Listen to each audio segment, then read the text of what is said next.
हिंदू धर्म के शाश्वत कवच की परंपरा अक्षुण्ण रखने वाला महाकुंभ भारत की लाखों वर्षों की परंपरा का प्रतीक है। कुंभ मेला यह विश्व का सबसे बड़ा धार्मिक तीर्थ है।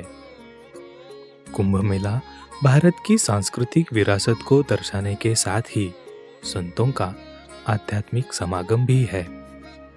13 जनवरी से 26 फरवरी इस महज 1.5 महीने में देश और दुनिया भर से 40 करोड़ श्रद्धालु इस पवित्र त्रिवेणी संगम पर आस्था की डुबकी लगाएंगे। भारतीय विचारधारा के अनुसार खगोल शास्त्र ही समय है। खगोल शास्त्रीय दृष्टिकोण से देखें तो सबसे सात्विक गुरु ग्रह का कुंभ मेले से सीधा संबंध है। The planet Jupiter, which is Guru or Brahaspati, makes a complete round in its orbit in 12 years. And that is directly connected with the events that occur for Kumbh Mela. हजारों की तादाद में विदेशी लोग भी कुंभ मेले की पवित्रता की अनुभूति लेने भारत पधारते रहे हैं। India is very special because it is the only country which has managed to preserve its ancient tradition and its ancient wisdom.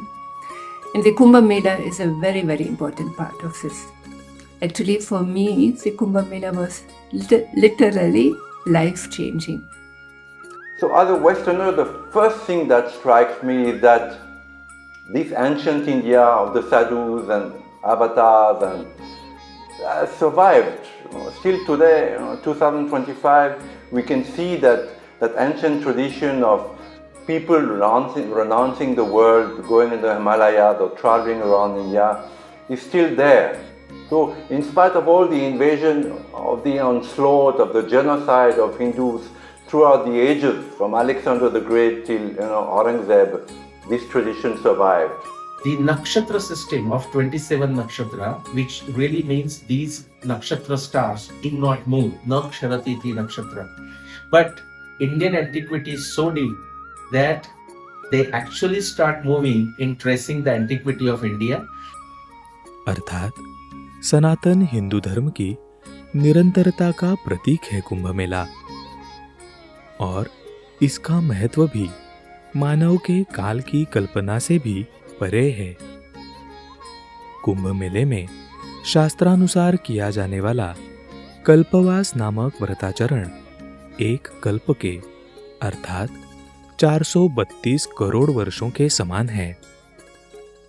आज हमारी इसी गौरवशाली संस्कृति पर कुठाराघात किया जा रहा है।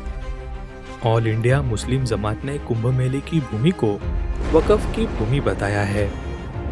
संगठन के अध्यक्ष मौलाना शहाबुद्दीन रिजवी ने कहा कि जो जमीन है, जिस जमीन पर, जमीन के बहुत सारे हिस्से पर जो शामियाने तंबू वगैरह लगाए गए हैं, इंतजाम किए गए हैं, मेला लग रहा है, ये वक्फ की ज़मीन है और वहाँ के मुसलमानों की ज़मीन है।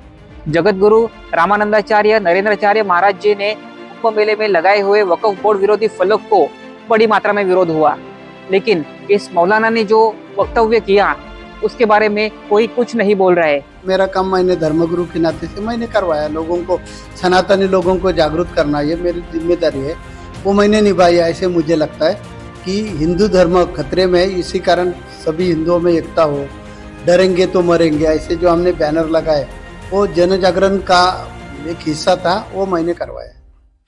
वक्फ कानून जैसे संकट आज हिंदू धर्म पर मंडरा रहे हैं। ऐसे जिहादी संकटों का सामना करने के लिए जीवन में धर्मनिष्ठा अत्यंत आवश्यक है। हमें पता है जब व्यक्ति साधना करता है, वो धर्मनिष्ठ होता है, तो उसके प्राप्त आत्मबल के कारण वह अपने व्यक्तिगत जीवन के साथ समाज और राष्ट्र जीवन में आने वाले समस्याओं का वो समाधान कर सकता है।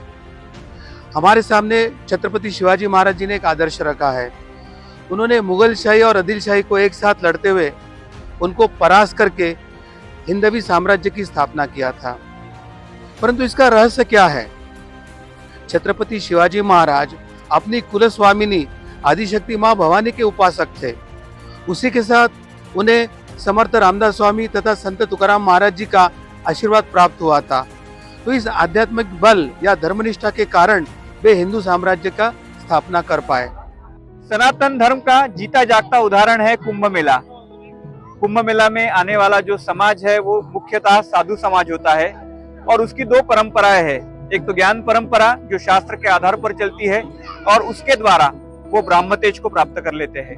साधु समाज के दूसरी परंपरा का, शौर्य परंपरा का उल्लेख मैं यहाँ करना चाहूंगा क्योंकि वो शस्त्र के आधार पर चलती रही है। हम सभी को पता है कि जब मुगलों का आक्रमण पूरे भारतवर्ष पर हुआ था तो साधु समाज ने उसका प्रत्युत्तर दिया था। 1854 में जब कुंभ मेला हो रहा था तो उस समय उस कुंभ मेले में 1857 के स्वतंत्रता समर की रूपरेखा बनाई गई थी, योजना बनाई गई थी। 1874 में स्वामी दयानंद सरस्वती जी ने धर्म क्रांति की योजना बनाई। उसके बाद 1986 में आप आएंगे तो आपको पता चलेगा कि कुंभ मेले में, हरिद्वार के कुंभ मेले में राम जन्मभूमि आंदोलन की योजना और रूपरेखा बनाई गई। 1989 में प्रयाग के कुंभ में राम मंदिर आंदोलन के दृष्टिकोण से कार सेवा का योजना बनी और धर्म संसद ने राम मंदिर बनाने का संकल्प किया। 2019 में इसी साधु समाज के धर्म संसद ने राजनीतिक दबाव बनाकर राम मंदिर की मांग कर दी और परिणाम स्वरूप के आज 6 वर्षों के उपरांत हम रामलला का दर्शन अयोध्या जी में मंदिर के स्वरूप में ले रहे हैं। हिंदुओं पर हो रहे आघातों से निपटने के लिए इस कुंभ मेला द्वारा हिंदुओं को दिशा मिलना अपेक्षित है। हिंदू समाज भली भांति जानता है कि जैसे वक्फ कानून निरस्त होना आवश्यक है, उसी प्रकार एक राष्ट्रव्यापी कठोर लव जिहाद कानून बनना भी अपेक्षित है। ये कौन नहीं जानता कि हिंदू समाज की आस्थाओं को कुचल करके इस्लामिक शासन स्थापित करने वाले विदेशी आक्रांता मुगल, जिन्होंने बड़ी संख्या में हमारे धर्मस्थलों को तोड़ा, पूज्य संतों, मान्यताओं को छिन्न भिन्न करके, उसको अपमानित करके कलंकित करने की कोशिश करी और उसको ऊपर अपने सुपर स्ट्रक्चर खड़े करके उनको इस्लामिक मान्यता का एक तरह से केंद्र बनाया। दूसरी बात यह कि जो बांग्लादेश में जिस तरह से अगस्त के बाद से हजारों हमले हिंदू समाज के ऊपर हुए, बहन बेटियों की इज्जत के साथ खिलवाड़ हुआ, इस्कॉन जैसी संस्था उसके पूज्य संत पर फर्जी केस लगा करके उनको जेल में डाला गया, ये बेहद निंदनीय, शर्मनाक और संपूर्ण विश्व बिरादरी के लिए एक चुनौती है। साधु समाज का जो योगदान रहा है वो सनातन धर्म के रक्षा के लिए और हिंदुत्व के हित के लिए रहा है। हम सब जानते हैं कि साधु समाज ने हिंदू धर्म के लिए अपना जीवन, अपने प्राण भी न्यौछावर किए हैं। इसीलिए साधु समाज के द्वारा इस 2025 के महाकुंभ मेले में भी हिंदुत्व की रक्षा के लिए, सनातन धर्म के रक्त हित के लिए जो है एक प्रकार से निशा निश्चित होनी चाहिए, एक रूपरेखा बननी चाहिए और उसके आधार पर कार्य की योजना बननी चाहिए। धन्यवाद। आज इस महाकुंभ के महासागर में अनेक साधु संत, अनेक आध्यात्मिक संगठनाएं, हिंदुत्ववादी संगठनाएं यहाँ आएगी, वे एकत्रित बैठेंगे, चाहे धर्मसभा के माध्यम से हो, चाहे सभा के माध्यम से हो या अधिवेशनों के माध्यम से, वे हिंदुओं की समस्त समस्याओं के ऊपर चिंतन मनन करेंगे और कुछ उपाय सुझाएंगे।